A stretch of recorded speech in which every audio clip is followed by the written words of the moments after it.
Welcome to the show. We're going to talk about things that are funny. Are you ready for some comedy? Is it time in this pandemic upside down world to laugh a little bit? We're going to do it today with my friend Tom Leopold. But first, I want to let you know this episode of The Patrick Coffin Show is brought to you by, drumroll, mypillow.com. I love MyPillow. I love my travel version. They have sheets. They have pillowcases. My pillow is the last thing I stick in my luggage before I go on a trip. And I also love Mike Lindell. I've interviewed Mike twice on this show, and I'm very picky about who comes back for a second time.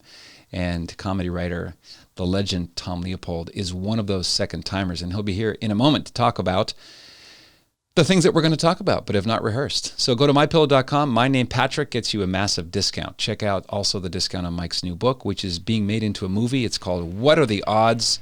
From, well, I don't know if this is the title, but From Crack Addict to CEO. Again, mypillow.com. My name, Patrick, gets you a big Patrick Coffin Show discount.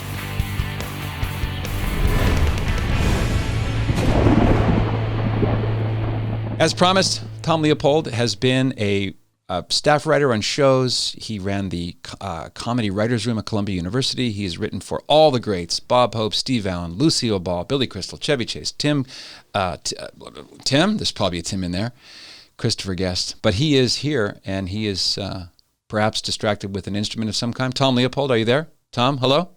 How are you? I'm just about to finish my 5 hours of practice a day. I can make that G chord now. Hold on 1 second. You can pull, okay. Looks like a fender of some kind. Let's not get personal. Oh, well, okay. It was your fault in the accident in the parking lot. Fender bender. It's a Gretsch. It's a Gretsch, or in my case, a kvetch. A kvetch. I see what you did there. I thought you were born. It's a sorry. No, you go. No, you go. Awkward. You go. Go ahead. Can I talk over you for a moment? As long as you ask me the secret of my comedy. Go ahead. Ask me. Just do what? Ask me the secret of my comedy. What is the secret of your comedy, Pat? Trick. Timing. Oh, jeez. Now, I thought you were from Florida, but you've got a 10-gallon hat and a kvetch guitar. When's the Western look? A little production value at the beginning. You know? I mean, not that the boat and the little whatever that is over there on your left. Yeah, this is the Blue Nose, the fastest schooner in the world back in the 1920s. It's also featured on the back of the Canadian dime, and was built in my home province of Nova Scotia. So thanks for asking. Yep. Yeah, I got some stuff I'd like to show you around. Where's the Scotch tape from? Is that part of this is not Scotch tape. It's media micro celebrity accoutrement, because mine's falling apart. Low budget show. Welcome to live radio. Tom, you mentioned kvetch, so let's go full Jew, can we? Not partial. You were raised Jewish family, non-practicing, kind of non-religious. You moved to New York and eventually found out that you were funny. So I know it's a cliche to say that Jews are funny. I was in a production of Joseph and the Amazing Technicolor Dreamcoat for Neptune Theater in Halifax, and the guy who played Jacob was an actor from Toronto named Nicholas Rice, and it's classic Jewish sense of humor. He says, "Jews know two things: suffering and how to find good Chinese food." Yeah, that's it. Yeah, and that's all you really need, you know. Once I learned those things, I then converted. You know, I had everything. No.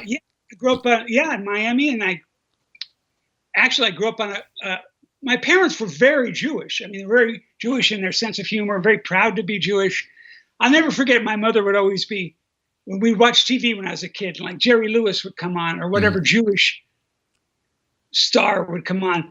You know, he's Jewish. And my mother didn't have this accent, but it sounded like it. It's appropriate. You know, Jerry Lewis, he never denies he's Jewish. And like, this was the greatest thing someone could do. That's funny. Canadians are like Jews in that way. You know, Canadians do this all the time. Yeah. William Shatner, you know, he's Jewish. Lorne Greene, Canadian. Lorne Greene, actually, Shatner was a Jewish and Canadian. Big Jewish guy. Yeah. He's got a twofer. My mother was very proud and prideful of that, and very, very respectful of Jerry, because in those days, every comic would change their name to some Gentile name, Right. or I remember even Italians too, Italians, Mm-hmm. Jewish people. But my parents were funny, they were funny.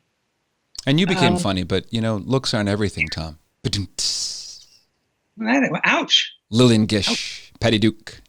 What started the anger in you? Who hurt you? Tell Who hurt you? Tell me about your childhood. There's a fair amount of collaboration in Hollywood between secular Jews and lapsed Catholics. I've noticed there's a kind of simpatico. I don't know if it's the thing of being marinated in traditions that are both majoring in storytelling or what. But I remember watching Jerry Lewis recently on YouTube being interviewed, and it would have been the late 60s or 70s. And he was talking about his wife at the time, I believe, was Catholic. And he starts talking about a Father Kaiser, which is almost certainly my first Hollywood boss, Father Bud Kaiser, Paul's priest. And Jerry Lewis had a real serious side to him. He was very thoughtful, and he liked the Catholic friends that his wife introduced him to, and he was very kind of respectful about getting his own, I think it was his son, baptized, if I'm remembering correctly. But most people remember the nutty professor, but he was a kind of a pensive guy in this interview. Yeah, Jerry could be serious Jerry once in a while. That's the Jerry you didn't want to get too close to. But but I think all his kids, he made a deal with his wife; they would raise Catholic. May he rest in peace. May he rest in peace. I knew Jerry a little bit, worked for him a little bit, and was one of the thrills of my life to meet him. He was one of my gigantic idols, and he didn't disappoint. It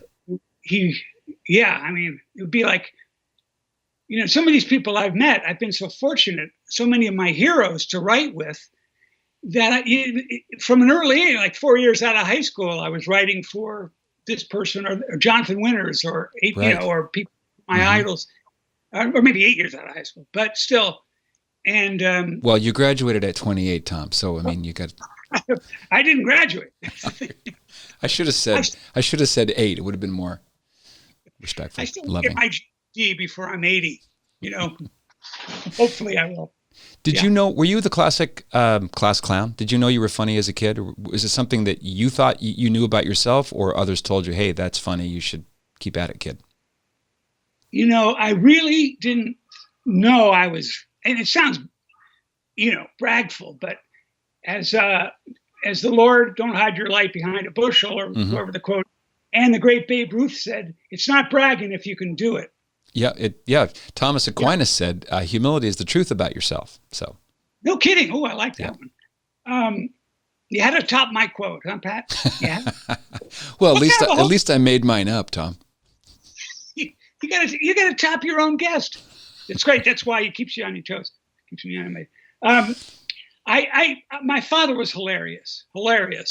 Could just get on a roll and at a party and just bring characters back into the story. Like if they went on a trip, my mother and father, my dad would for an hour, he'd go about the trip and how the air conditioning didn't work. And it was like, I hadn't realized how much of this I had absorbed. He was very funny, he wanted to be in showbiz, but I didn't really realize I was funny until I met two hilariously funny guys at college. I moved to New York out of high school at 17 to go to acting school, and my two best friends then and are still very close now, Christoper Guest and Michael McKean. They had been to college for 2 years, so they were 2 years older, which is a lot at the time. Tom, if I can press pause for the youngsters, Michael McKean and Christoper Guest, longtime collaborators. Chris Guest is behind all those just brilliant mockumentaries. This is Spinal Tap, Mighty Wind, Best in Show, Waiting for Guffman. Michael McKean may be most famous, at least for folks of my generation, from the Laverne and Shirley show. Squeaky, right? Lenny, excuse me. So just wanted to kind of frame that for the youngsters. Of course, yes. I'm one of those guys. Eddie Canta, and Eddie, give me a B, a bouncy. No, wait. Give me a C, a bouncy C. Yeah. But when I met these guys, and I wrote a lot with Chris too, down the line, a little later as we got a little older, but at college anyway. I just went 1 year, but I said these guys are hilarious, and I'm making them laugh. And that's like the first time, I'm sort of playing. I can play along with them, and it was like playing music with somebody. Yeah. But I was smart enough to know, because my dad had such a thing about comedy that, geez, these guys are funny. Yeah. So it started to make me realize, wow, I hadn't realized I had done these 10,000 hours of getting funny until I met these guys. Right. But you sensed that when you were in the room, you had the right to be there. You could tango at that level. Yeah. And well, what a wonderful thing to discover. Yes, and to get their approval, because I knew how funny they were, and so. But also, just hadn't realized how much this was a thing. Like how much fun it was. Did you feel slightly guilty getting paid for it? No. I feel totally guilty for not getting paid for this. You didn't get the email. Okay, we can talk about that later. I'm waiting for that box of steaks. Well, Patrick Omaha Coffin. Yeah. Yep. Who was the first big celebrity name, one of your heroes that you remember meeting for the first time? Any names come to mind?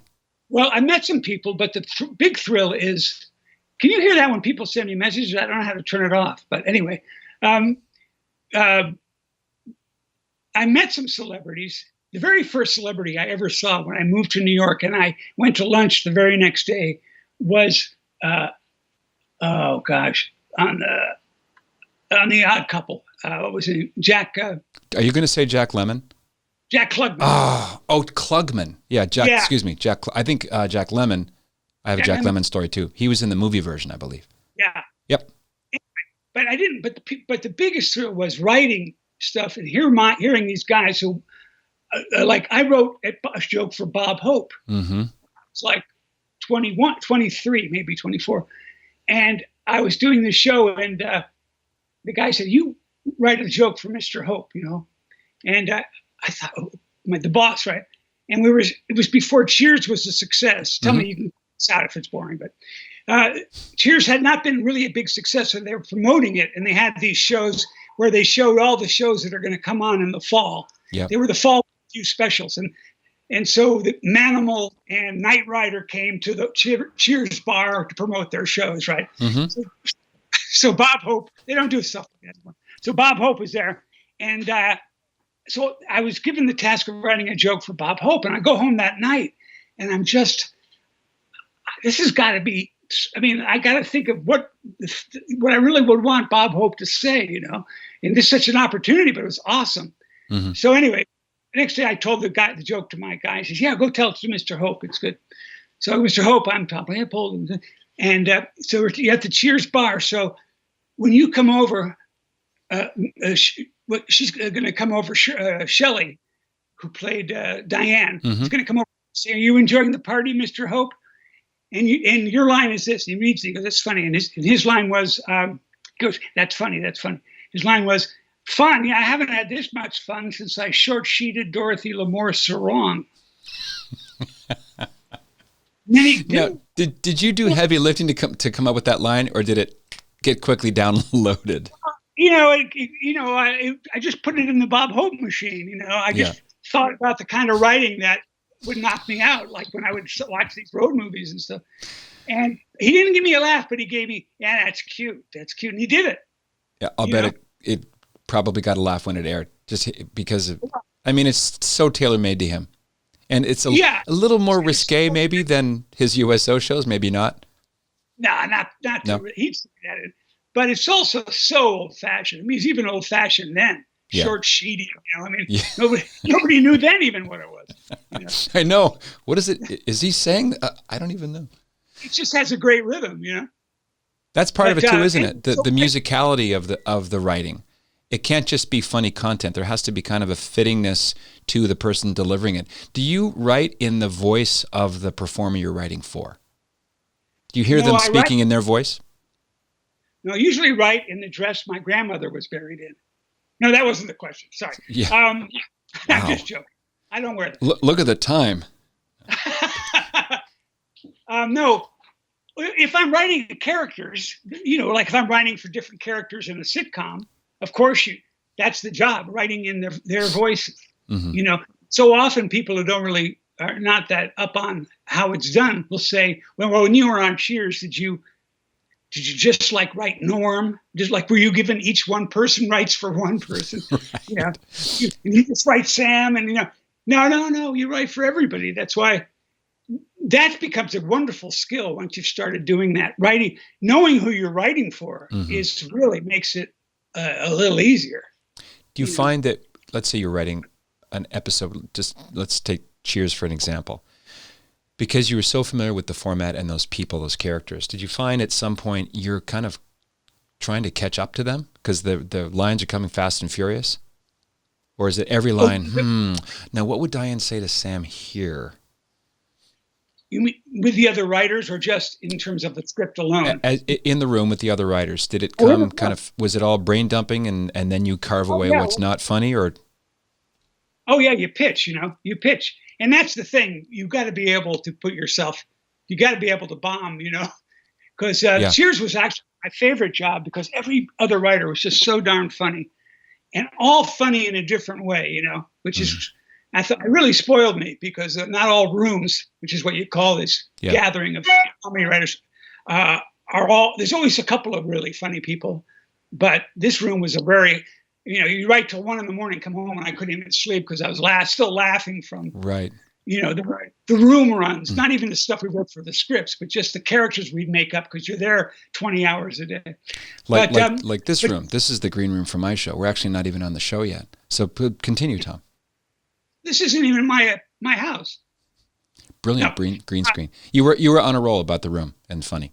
Well, no, but you so often you see, I've done a lot of writing professional writing by the time I did sitcoms, but still every new show, that first joke you pitch on the first day, it's like school, So if you can get something in the script but that takes some koyach, as I used to say in Yiddish, from my religion. Now, means strength. Did that involve like phlegm? Did you just spit up a little bit? Everything I do involves phlegm now at my age. Tom Leopold, Flemish comedy writer. Dr. von Flem. But pitching that first joke, and because you're really putting yourself out there and getting that first line in the script and you go, oh, okay. Because you're as they say in baseball, you're in the bigs, at that point. And you're at the very tip of a very large pool, or to change the metaphor, there's a lot of people below you on that pyramid who'd love to sit where you are and do what you're doing. Oh, yeah. I signed up to masterclass.com, so I've got, 180 different best of the bests teaching you multi-lessons, and I went through David Mamet, one of my favorite writers, but learning how he does it from the inside. Pardon me? Oh, he's the man's language is the best of modern writing. I mean, every play he writes, there's a particular patois to what, like Glenn Ross. I mean, he's writing, talk about rhythm in his writing. Coffee's for closes. Yeah. Those actors have to learn how to speak, Mamet. Yeah, that's good. A woolly mammoth in the wintertime.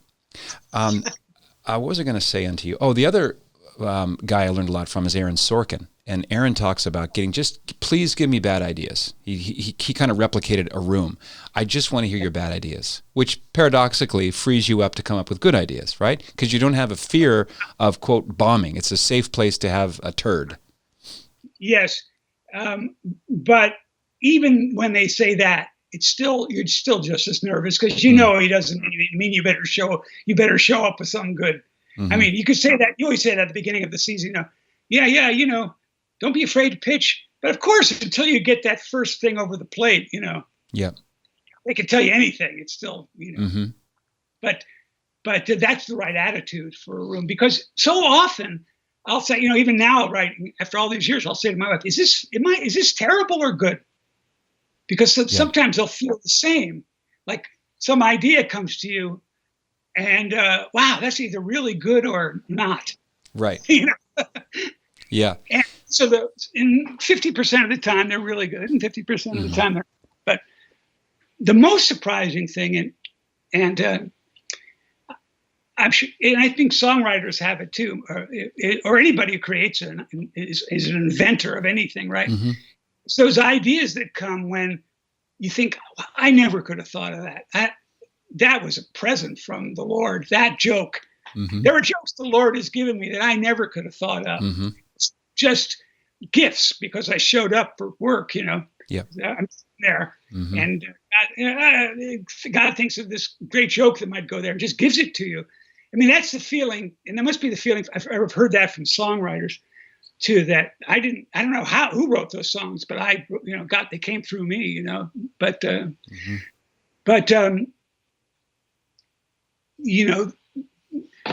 You still got to. Otherwise, you're mostly the work that you feel inspired, and the days that you don't feel inspired, the work is pretty much the same. Mm-hmm. Anyway, because you have a craft,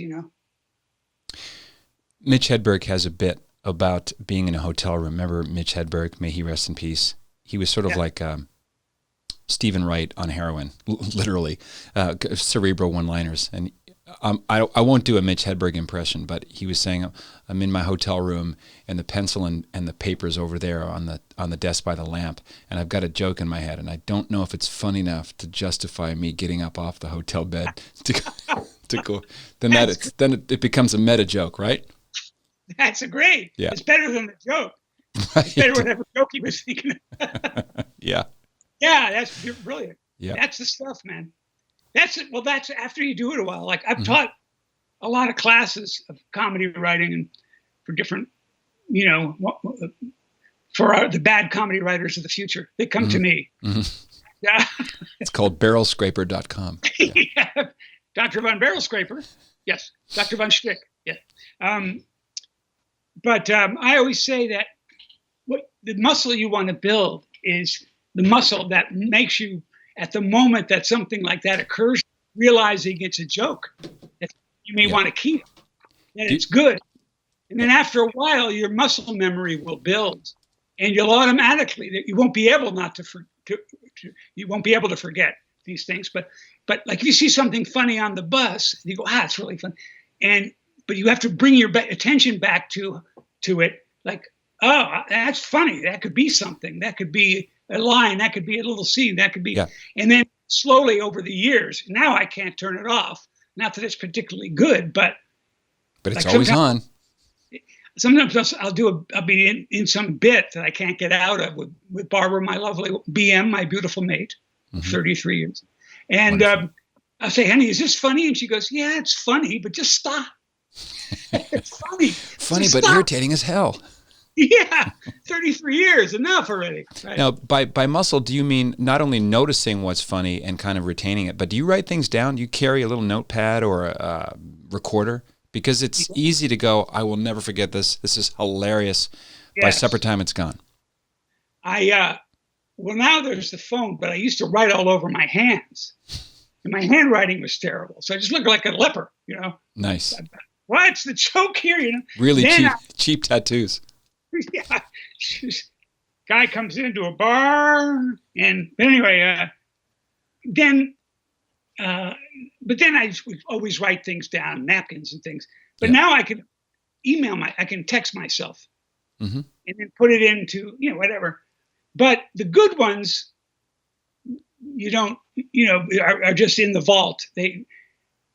After a while, you go, that's so little gets into the vault because I'm so preoccupied. Yeah. And ADD and whatever. But the joke, boy, that's in the. Here's something I hadn't heard before, and that's in the vault. And you still want to write it down, I suppose.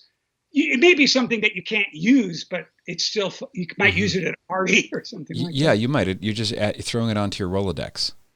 Yeah. Yeah. And the thing is, when I would teach people, teach comedy, but everybody's funny. I mean, everybody's got a sense of humor. They wouldn't be there. You just have to draw your mind to it. I don't know, Tom. That's probably generally true. Mike Pence. I wrote for him. Not funny. You wrote for Mike Pence. Beautiful. I wrote for Air Force Two. Haven't I told you this story? I was on Air Force Two with Mike Pence first year. I wrote his first Gridiron. What was it? No. Gridiron. I was either his Gridiron or one of those speeches, and I get a call. And I had written for him when he was a congressman or senator. I can't even remember. Yeah, but he had been for a time the governor of Indiana. Yeah, then he was a congressman, a senator, or something, I think congressman. And I go to meet him. I didn't know who he was. He was a congressman. And he comes in, and I looked at him. I said, "My God, you look just like the guy they get to play you." In the movie. Yeah. He looks like the guy they cast to play the guy who yeah. He looks like the guy, and you look, and he had a very good sense of humor. And then one day I get a call. Is this interesting? I guess you'll stop me if it's not. I'm sorry. What was that? I was doing something else. Is this where you wanted to go? No. I was laughing at him kind of being the guy that would play him. There's a kind of a James Brolin-esque thing about Mike Pence. Yes, exactly. Yeah. Yes. Yeah. He'd play the vice president on a soap. Yes. No respect to the vice president. So anyway, I get a call one night after he's from the White House. This is the first year. And, Mr. Leopold, this is the office of the vice president of the United States. Now, I'm sure you have just as many friends that you're thinking, yeah, sure. Yeah, I'm the Easter Bunny prankster. My friend, whatever, right? And it was his office, and he said, "Can you be?" And they said, "I'm his chief of staff. Would you like to write the speech for the vice president? He's doing it on Saturday." This was like Wednesday night. Wow. And I said, "Yeah, are you kidding?" And he remembered me, and then. So I had to get down to Washington, be in front of the White House at 9 the next morning, right? So I'm so excited because this stuff, man, it's like so cool, This guy's it's the greatest, 100%. It's like I'm Rob Petrie and the FBI's he's in my house. I'm just like so excited, guns and badges and sirens and youngsters, look up who Rob Petrie is. Go on, Tom. All right. I know. Dick Van Dyke Show. But anyway, long story short, we get on the flight and we got to go. We had to speak in Cincinnati. So he came on board. He was very gracious. But they only had time for me. I had written all these jokes, in the night before on the way down there. I'd slept like 3 hours. On the way back, they call me in. Excuse me, just a little gin. Hold on. Yeah. Can't tell it from your breath, so we're good. It's past 5, isn't it? A lot of people say that's too much gin. Anyway, but so I go in. The vice president's ready for you, Tom. So I'm in there. I've pitched to heads of networks. I've pitched to heads of studios. By pitched, I mean giving them my ideas. But I'm in Air Force 2, and I'm going to pitch to the vice president of the United States. And all his guys are around, head of chief of staff, whatever. So I'm pitching, and he goes, all of a sudden, but first I go next, Mr. Vice President. I said, he says, do you want anything? You want and I said, well, honestly, I'm pretty, gin would be good. I would love a cup of coffee, and he goes, what are you taking it? And I a little milk. And he runs out to get me it. The vice president runs out and serves you a coffee. And I go, Mr. Vice President, you don't have to get it. And his chief of staff goes, he always does this. He always does. Anyway, he came back. He was great. And he liked a lot of my stuff and used it. And he got, and even pitched on. He said, some things he laughed at, said, I can't do it, but that's really funny. He'll do it with his wife and friends, though. Yeah. But you want to pitch stuff that,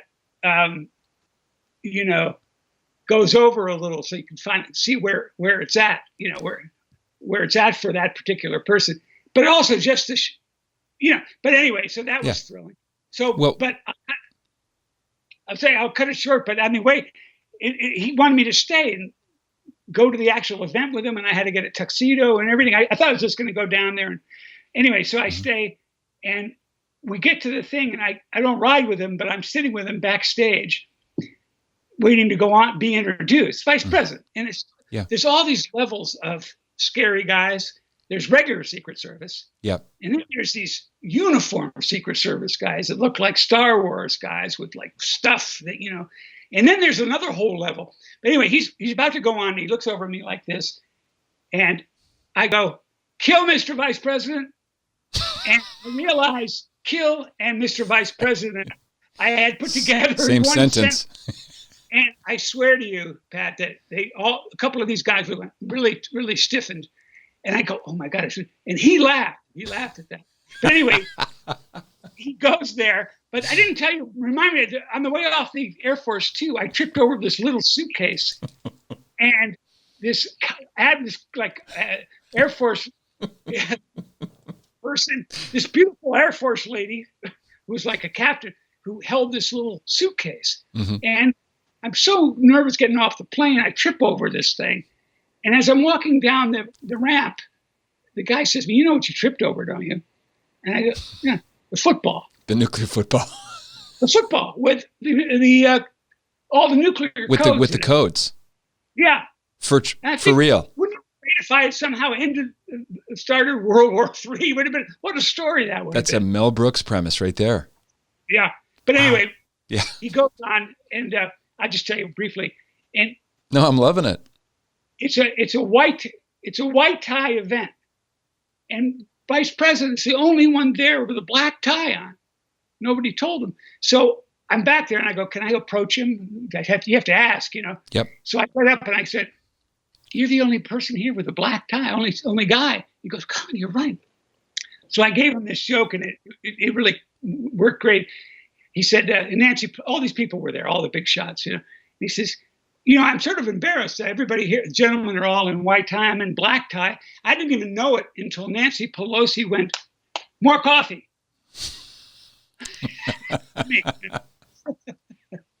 So you used it. Yeah, sometimes awesome. You come up with something at the time, and that's a real high, you know. That's a high. That is what a thrill. Yeah. Wow.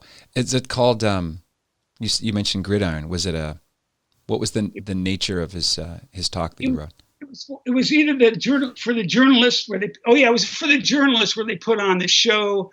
You know, it's a tradition that they do where all the journalists who've been writing terrible things about the president or the vice president put on a show where they put on costumes and some.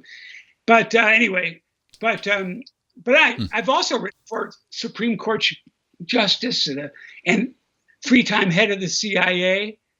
I fell into this kind of writing. I do it every now and then. Is this their side hustle at the comedy club, or is it for a more serious? No, there's a group. I used to do all the Mark Twain Awards in Washington. We give out the comedy award every year, and through that, I met these guys who write political speeches, funny political speeches. And I'm a bit conservative, and there's not a lot of really funny. I mean, there are, but most writers in Hollywood are not of the more conservative bent, as you might imagine. I was going to ask you about that, but yeah, that's totally true. I use the word bent advisedly, by the way. But thank you very much. See what I did? I do. It's yours. It's yours. But anyway, so I kind of fell into this thing.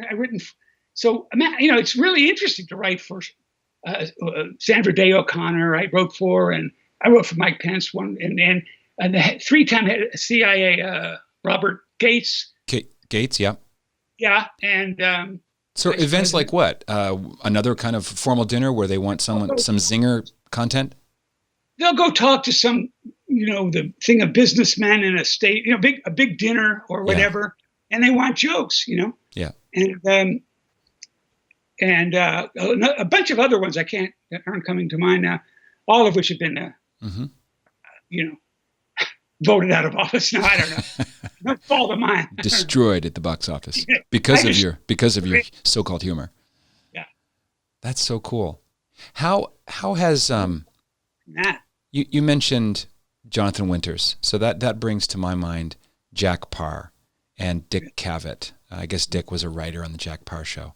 I'm a huge student of Jack Parr's urbane, smooth as glass, human, non-interviews. I just love him. He was really an original. Most people, of course, don't remember him, but he had the Tonight Show. Sometimes he'd just break down in tears, and he was so enthusiastic, and he was such a nervous wreck, and he was very funny about what a nervous wreck he was. But he always had these very high level, smart people on. He had a great eye for hip talent, Mm-hmm. And John Winters, I'd have to say he's probably my favorite of all time. Who? Jonathan Winters. Jonathan Winters, yeah, sure. And I had the chance to write for him and hang with him a whole day. I don't know if I've ever spoken about it with you, but that was one of the thrills of my life, Huge influence on people like Robin Williams. Oh, yeah. But the most original guy. Mm-hmm. I mean, there's no way to really be influenced by him because only he could do this stuff that he did. He was just like an angel of comedy. He was so funny. I'm going to put, if you're listening for the first time, patrickcoffin.media is the site. I'm going to put show notes and a link to a compilation of Jonathan Winters so people get the context here. Yeah. Make sure you put down, all you have to put down is Jonathan Winters, the talent contest. Yep. Okay. He does a thing where he's hosting a real small town talent contest. And it may be the funniest damn thing I've ever seen. The talent is horrible, and he plays all the different talented people. Love it. All right, so noted. Another thing Jack Parr did was he would have the most original and hilarious because so awkward mashups of guests. I remember one of the episodes on the Jack Parr show, it would have been 64, was, if you can picture it, Cassius Clay and Liberace. Yes. Liberace tinkles a little song, and the man who would become Muhammad Ali is doing kind of like a jingle, almost like a lullaby rap. And he shakes his hand, and Liberace pretends to be agonized by it. And who would think to put those together? Well, Muhammad Ali, Cassius Clay at the time, would do these poems about how he's going to make the guy drop in 3, or I'll give him a key. He had every fight had a little poem that he would do. And Howard Cosell poem, yeah. It's really weird to see great people like Oscar Levant, who people don't remember, was a great wit and a great Gershwin interpreter. And his chops are on full display in American in Paris. Yes. Right? Oscar Levant. Yeah. He's got a lot of great lines in that movie. If I could just linger for a bit on Jack Parr. In 1961, for some reason, I think it was February 61, he had on Reverend Billy Graham. And there's Reverend Graham, pencil-necked, very proper, but funny and kind of natural. And Billy Graham openly evangelizes him in a very charming way about whether or not he's going to go to church on the next Sunday.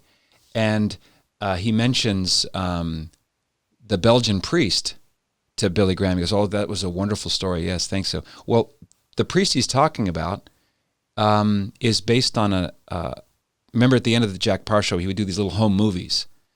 He'd be throwing his kids in the pool and that kind of thing. Jack Parr, some of my audience knows this story, but I'll repeat it for the newcomers. Jack Parr and his wife were flying in the Hawaiian Islands on vacation, and his wife fell ill, and she said, "Honey, can you get the pilot to land the plane?" So the pilot says, "Well, we'd have to either turn back to Oahu, or there's an island out there that I think has a runway, but I don't know if we can get a doctor." So they land on Molokai. And they get out, and he said, "These people did not know who I am. I was not a celebrity to them. I was just a man with a sick wife." And they had medical staff, they had doctors there, and there was this leprosarium where they took care of lepers. And I learned all about their founder, Father Damien. So he said, I went back to NBC in New York, and I told my bosses, let me fly back and do a travelogue. So that episode features a travelogue on Father Damien. And the last thing that he says as the camera is pointing to his gravestone, Father Damien's gravestone, he says, "Brothers and sisters, I'm not a Roman Catholic, but I can tell you the Catholic Church would do well to make this man a saint." And 44 years later, John Paul II canonized Saint Damien de Wester of Molokai. I mean, and here he is talking about it on his show with Billy Graham. Just I gotta watch that. Beautiful. Yeah. I kind of remember it as a kid. I remember that. I kind of remember that show. I remember because lepers were, into lepers. Well, like a conservative comedian, you're a leper in Hollywood. Yeah. Needless to say. Yeah. That's a good show. That's a good one-man show title, isn't it? Yeah, needless to say. Needless to say. At some point after Jack Paar, there was a shift in comedy. And I remember watching the Joan Rivers documentary called Piece of Work. And she tells an anecdote that she thought was funny. I didn't think it was funny. I thought it was insightful. And it's about Jack Lemmon. And this is a good lead into my quick Jack Lemmon anecdote. But Joan Rivers would joke about having a number of appendectomies, and it was code for abortion. And at one point, she makes her appendectomy joke, and Jack Lemmon takes his wife by the hand, and they leave. They leave the show when she says this. Now, she makes fun of him. Oh, can you believe this guy? But it goes to a kind of a turning point in comedy and what is supposed to be funny and the kind of social issues that were raised in shows like, think about Norman Lear shows, Meathead versus Archie Bunker, Maude. I think Maude had an abortion. Homosexuality is more frankly. And there's a sort of a turn toward more coarse adult-like stuff. George Carlin started to drop F-bombs. Richard Pryor. Is that a late 60s phenomenon, Tom?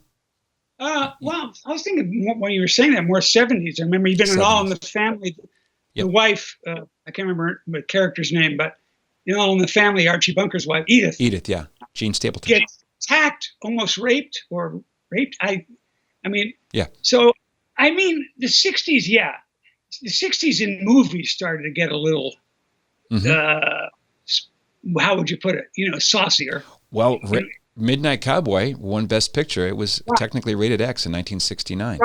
Right. Things like that. Yeah. And but TV, I think, really began to become more real. Mm-hmm. To you, as if there is such a thing about, television, about art anyway. But even semi-art. Did I ever tell you what Harry Shearer calls me? No. My friend Shearer's a very funny guy. Yeah. He calls me a semi-precious stone in the crown of comedy. And I'm very proud of that. That's good.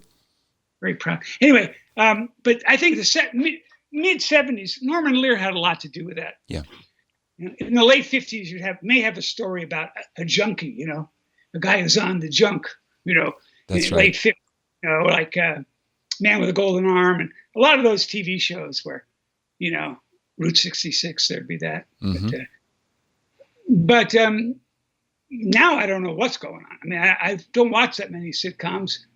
And really now the real shows are the ones that are like 6 episodes on HBO or crap flicks. Yeah. Stuff that you can really do. You can have high budgets and you can really do a real story.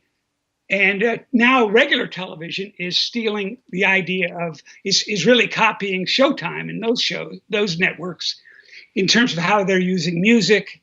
Yeah. How far they go in explicitness, explicitity. Yeah. To call it. So I think explicitationicity is the word. Yeah. Yeah, exactly. Who do you like? I don't know. Let me ask you about British humor. I grew up watching Tim Brooke Taylor and Benny Hill, Monty Python's Flying Circus, The Goonies. Sure. And now I'm a huge Ricky Gervais fan. There's an asterisk there. I'd love to sit across from him at a pub and just ask him about how he became an atheist and how he kind of learned his chops. And I think The Office is brilliant, and the extras, and he's just got so much going on. That guy. There's like a font of special funny in Ricky Gervais. Oh gosh, yeah. I mean, I didn't know he made a thing about being an atheist. I didn't know he was whatever he was. Church of England, I guess. Sure. Yeah, he is. He's publicly godless. Well, so is Stephen Fry. Ever see him? Sure. He's really an interesting atheist. I mean, I remember thinking when, that English chap who was so brilliant. He was a big atheist. Roger Moore. Oh no. No. Christoper Hitchens. Christoper Hitchens, yes, who I love to watch. And I because he was such a brilliant atheist that God must have gotten a real kick out of watching him. And I remember when he died that day, I thought, boy, is he in for a shock. You know, He wrote a really nasty. To me, Christopher Hitchens is one of those people that our Lord is thinking about in it's Revelation 16:3, I think it is, or 22:3. No, here's why I remember, because it's like John 3:16, Revelation 3:16. Would that you be hot or cold, says the Lord. The lukewarm I will vomit from my mouth. Christopher Hitchens had such a strange hatred for the faith. In fact, he wrote a very nasty book against Mother Teresa called Missionary Position.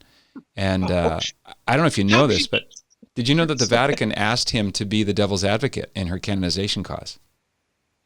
No, I didn't know that. And I didn't know it was a real thing. Yeah.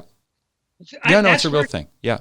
That's where the term comes from. It's someone, it was sort of put on the shelf a little bit under John Paul II, but the devil's advocate, I forget the fancy Latin phrase, is the person who's hired to blow as many holes in the case for canonization as possible. So the official skeptic to say no, and here's why. What does it pay? Do you know? It didn't pay anything, which is why Hitchens said no. That guy's got to make a living, you know. He knows how many the O's there are in stupid. Yeah. My luck, I'd be the devil's accountant. You know, that's as high as I get up on the ladder. So my family. So yeah, pardon me. Well, that's a fascinating thing about him. I didn't know that. I didn't even know there was that position. Jeez. Yeah. So you. And atheist to do it. What's that? I'm sorry, Tom. They always get an atheist to do it, to be the devil's advocate? No, not always, but someone who's serious about presenting objections. Right. Yeah, the same kind of say this is a miracle and this isn't a miracle. The same. You have to be just as, tough on that. Very similar procedure, yeah. I always say the most skeptical organization on earth when it comes to miracles and saints is the Catholic Church. Because her whole credibility is on the line by elevating someone to the altars, you know?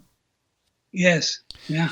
A lot of American shows, I'm just on this British kick here. They're open copies of, like Sanford and Son was another show. All in the Family, I believe, was an original British show. Yep. My Family, you executive produced that? Did that. I did a bunch of things in England. I did that. I did a show for called the Kumars, about this East Indian family that have a talk show behind their deli.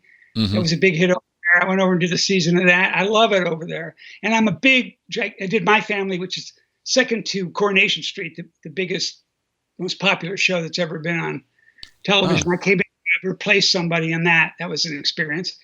Interesting. Yeah. But I love British humor. I mean,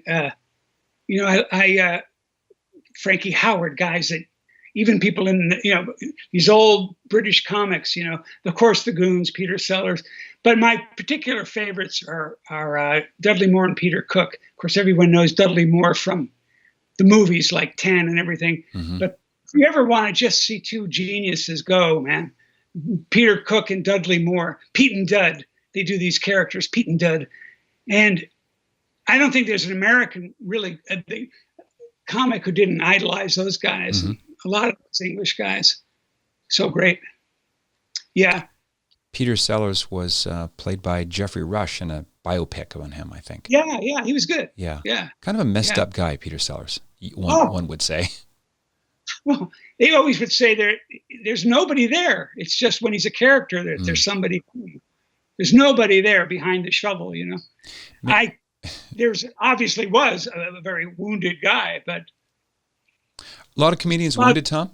Is that part of the warp and woof of what makes something funny? Is the ability to draw on conflict in your own life, hurts, wounds, disasters? Is that a sort of a common background requirement or criteria that helps you? Well, I think that certain ethnicities, Italian, Jewish. I was Jewish until 10 years ago. I still am. I mean, I feel like I'm Jewish. Talk about asterisks. I'm Jewish with an asterisk. I just feel like I made up the next step. Like if I had been around when the Lord was walking the earth, I would like to think I had the guts to follow him. Of course, I would have been too much of a coward. But anyway, I think it's a way of handling. You learn to get funny right, after the terrible thing happens, just to keep your sanity. Mm-hmm. It's a very cultural thing. The Irish do it. That's right. That's a good point. They go to a wake, or whatever to call it over there. I guess a wake, and you start laughing your heads off. And Jews do that. I grew up with a family like that. That you get after the thing would happen, it'd just be a huge laugh. My dad would get on a roll about it, or and it's just a way of dealing, and you don't really realize that it's becoming your protection. Yeah, or your poor man's therapy to externalize it. I was just going to say that that's why the great comics are people really identify with their character. Like the ones who are so honest about themselves, because nobody's so original that there isn't going to be a whole bunch of people who are going to identify with them if they're funny. That's right. In fact, they'll fail unless that's true. Yeah, and we're all none of us are so original that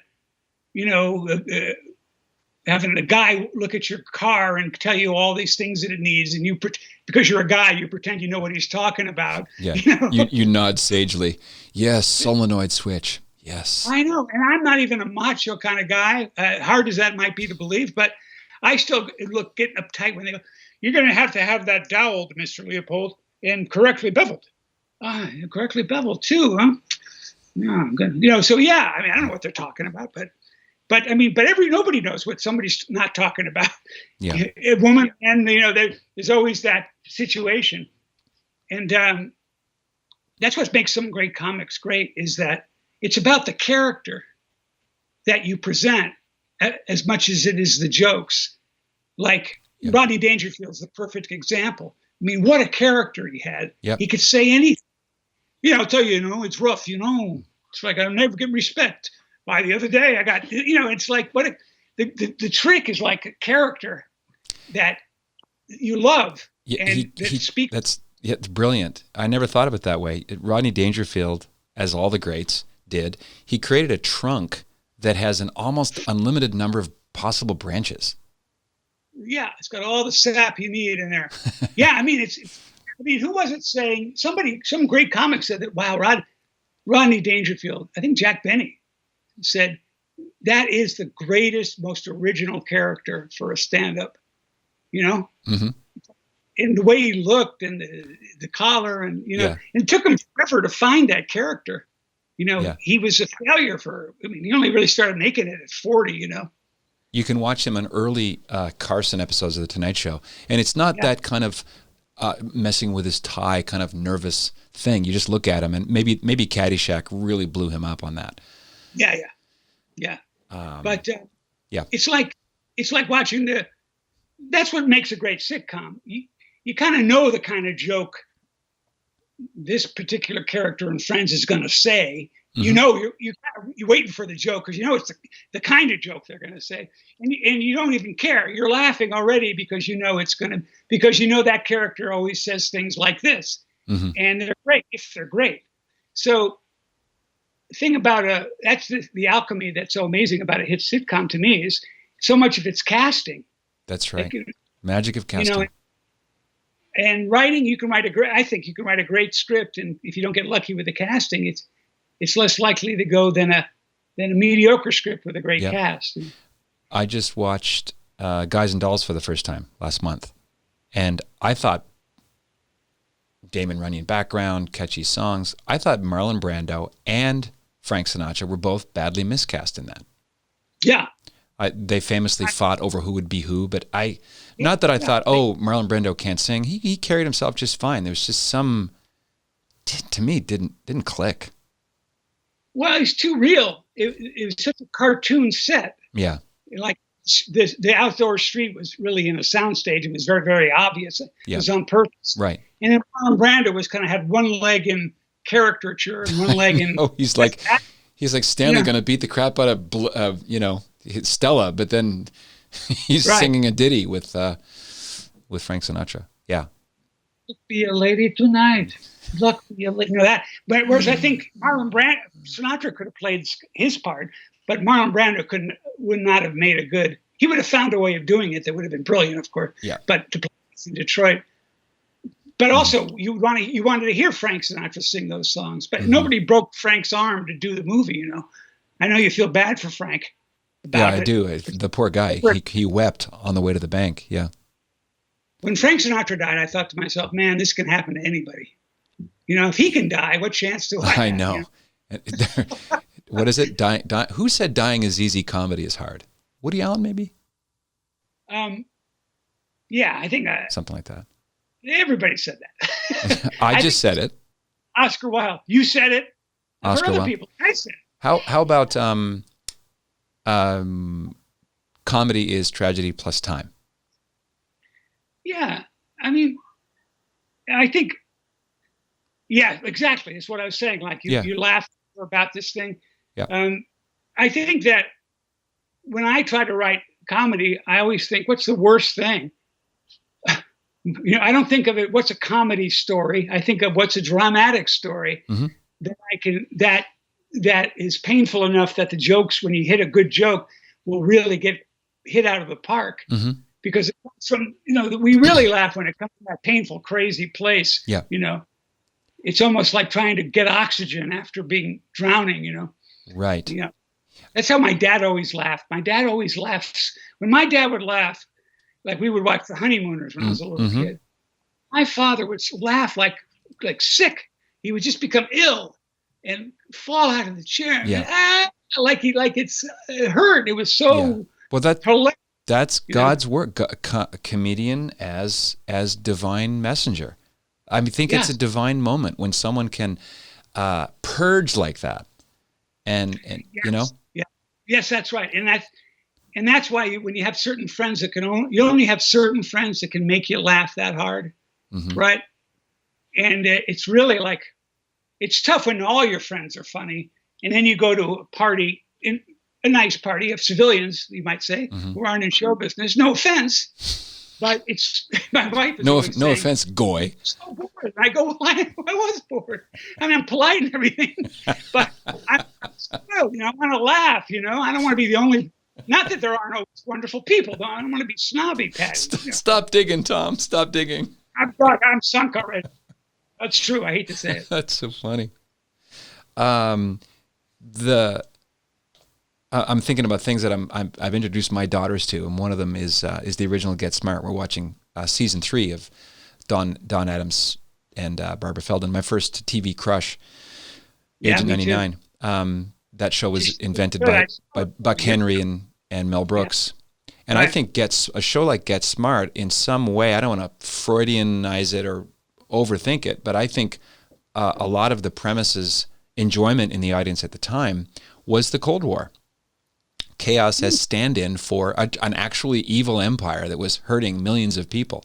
So just tapping into that in some way, control is order.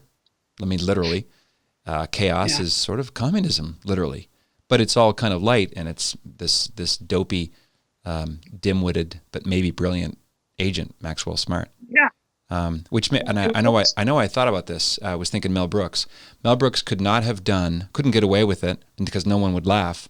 The Producers could not have been launched in 1946, right? Oh no. Springtime for Hitler when it just happened. And it couldn't be done. It couldn't be done now. You've got to be right. You have to be right about that. That would be which is triggers. What the hell? Going backwards. Yeah. We're really going backwards. Yeah.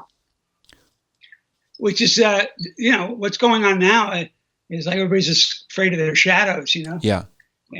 Jerry Seinfeld, you've written for Jerry on the show and maybe elsewhere. He won't do college campuses anymore.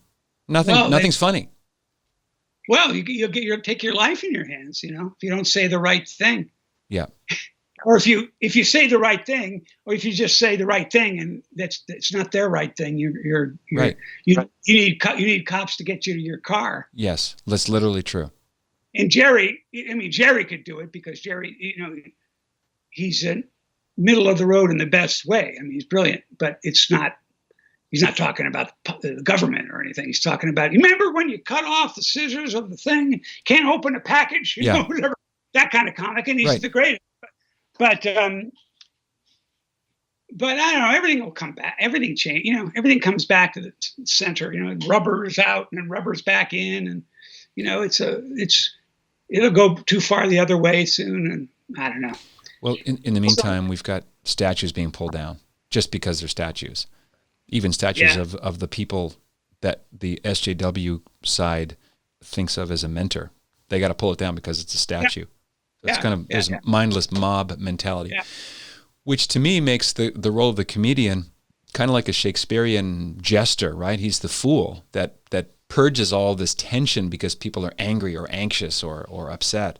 And you take that away, I think that's a ticket to violence because there's no purge possible. You can't let the spigot off a little bit and blow off steam through laughter. Does that make sense? Yeah, totally. There's a character that always played in the Catskills. They'd always hire a guy to play at these. To hire, he was usually the guy who did Simon Says. He was. They called him the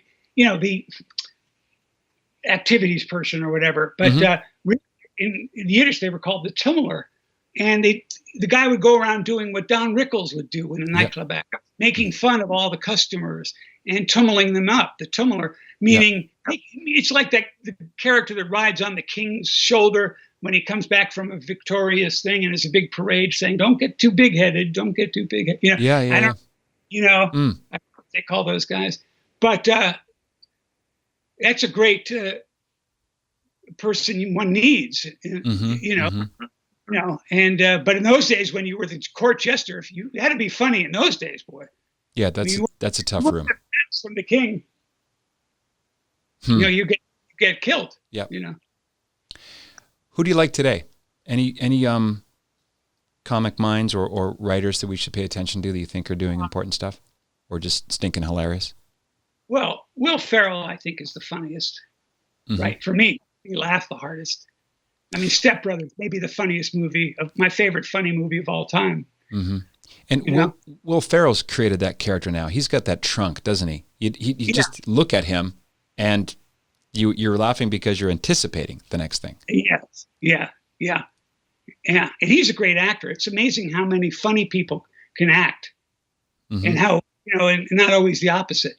Like serious actors can't be funny, particularly as often it seems.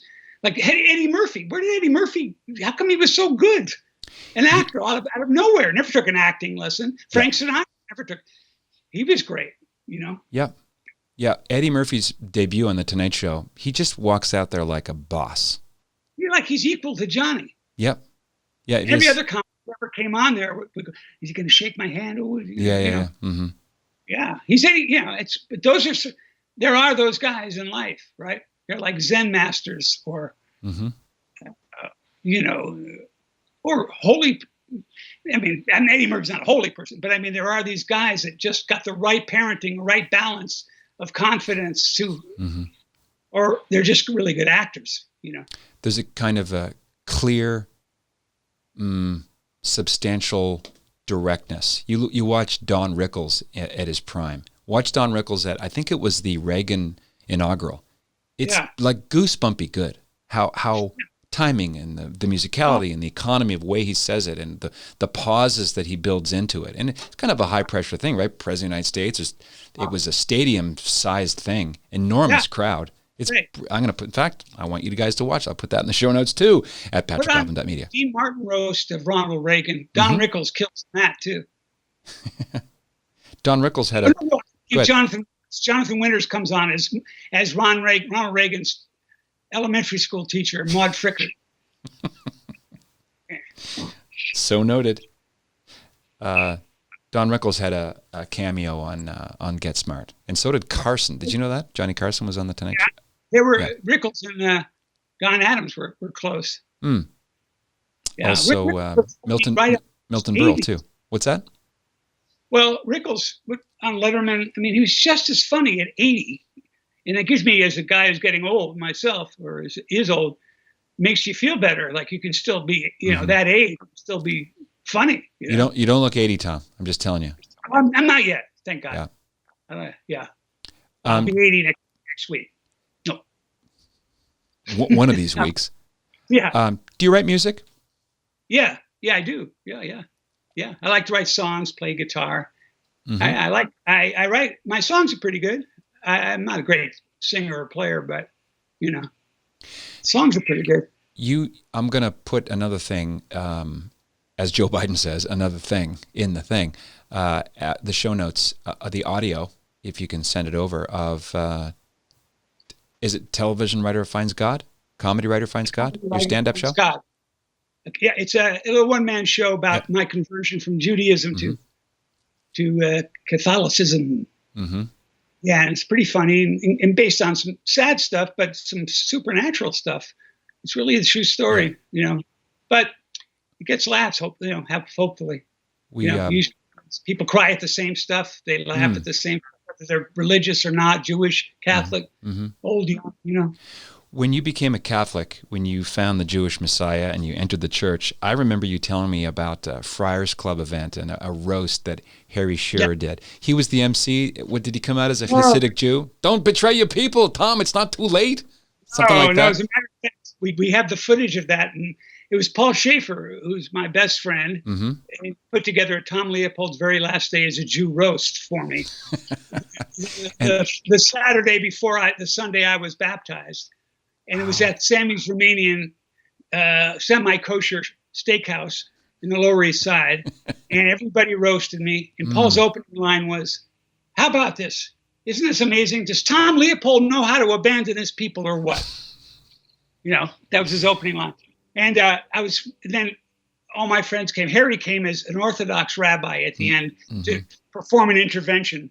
Tamala, there's no funny goyim. You know, that. You made more money as a Jew. You'll never make the kind of money you made as a Gentile. And it was one of the most beautiful nights. And Paul had the director and camera guys come and shoot it. It was 10 years ago. And now Paul and I and director Jerry are putting together a kind of a mockumentary film based on that roast and how I came to it and the relationship with me and Paul, and it's Richard Belzer. And footage has been sitting around for a long time. How much free work can I do to help you promote that? That sounds great. Well, don't worry. I'll be hitting you up. Tapping it? Good. And Paul got the hottest singers on Broadway to sing "Oh Happy Day." Sang with the Stones. At the end of it, a gospel choir comes out, and we sing "Oh Happy Day." And some singers, a black choir that sang with the Stones comes out, and we sing it together. And that was the end. And I was baptized on that Sunday. And it was really the most, you know, again, it brings it back to what you're talking about similar. These guys tortured me about it, but with so funny, with such love. Yeah. You know, it was a big thing. You know, most of my friends are Jewish. And I thought, the people are going to really think I'm. No, you know, it came out of a family pain. My faith came out of suffering, really. And God answering, you know, coming and making himself known to me and helping me. We talked about that. In fact, I'll put another link to the previous interview that you were one of my first endorsers or guests. So I'll link that. We talked about your daughter and the 6 a.m. Christmas morning quasi miracle. You can't make this stuff. Isn't truth stranger than fiction? Oh yeah, that's why the better you get at writing, the less you make up. I always say. I just read a quote about writing. As for our Inside Coffin Nation, I do a monthly deep dive called Transform You, and this month was How to Write a Book by a guy called Jim House, the book carver. And the line is something like, I think it was Mencken, it wasn't Hemingway, but it was, I write until it stops seeming like writing. Yeah. You Cool. You don't want the reader to be aware of the writer. You want the reader just to be aware of the thing, the story. And that's, you know, some people do that in comedy too. Like they'll overwrite the joke and screw it up, you know. It's very musical comedy. You put one extra beat in there and it knocks the melody off, you know. I think like a lot of comics I know want to be musicians, me being one of them. And a lot of musicians I know want to be funny guys, you know, or love comedy, do that. You always want the other guy's talent, you know. It's true. Yeah, people are usually blind to their own their own brilliance, which sometimes can just be you're stupid and you don't see it sometimes, but it's real humility. A lot of the greats are humble, aren't they? I've met very few people that disappointed me that I admired. Very few. Very few. I'm really lucky. And people I've worked for, like Steve Allen and all these heroes, were just so great to me. And great to mostly to everybody, you know. And Steve Allen, there's another of that era. So it was. I'm probably not going to get the first host right. Was it Steve Allen, Jack Paar, Johnny Carson, Leno? Is that how? Steve Allen, Jack Paar, Johnny Carson. Yeah. Yeah. Buddy Lester before. Who? Oh, this hacky comic that was on in the early 50s, Buddy Lester, or Jerry Lester. Jerry Lester, okay. Well, Steve Allen, very erudite guy. He could quote Aristotle, for real. I worked for him. I loved him. Yeah, I loved him. But Pat, I'm going to have to maybe go soon. No, I'm ending this before you go. Thanks a lot, Tom. It's been great. Right. And look at the time. No. I've got 9 hours of material, but we'll have to parlay that another time when you use me for a promo for the footage you put together. What you need for today? Yes, 100%. I did. Thanks for everything. I learned a ton, as always. I thought we'd be. We got to be somewhere at 4. But I loved it. Thank you for having me. Your lips to God's ears. Thanks again, Tom. God bless you, sir. Send it to me when it's done. I'll do what I want. You won't control me. I mean, yes, I will. So I can make people watch it at parties. 100%. Thanks again, Tom. God bless. All right, you too. This is the Patrick Coffin Show. Be a saint. What else is there? Hey, this is Patrick Coffin. If you like what you see and hear and you want to see and hear more, consider joining Coffin Nation as a full member. Just click right here and find out more about what that means. Nipsey, my fedora. That's Coffin Nation, the world's largest online community of culture builders. Click right here. See you on the inside.